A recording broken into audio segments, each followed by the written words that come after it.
How to log in to Need for Speed. If you just got a new phone or reinstall the game, here's how to log in to your Need for Speed account fast. So let's get started. Open your Need for Speed application.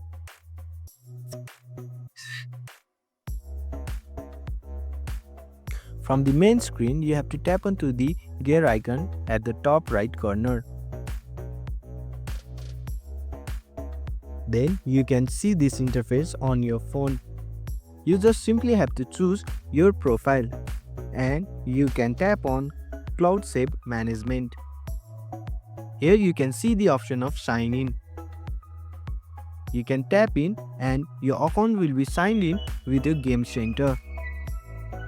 And you can edit your profile name according to your wish.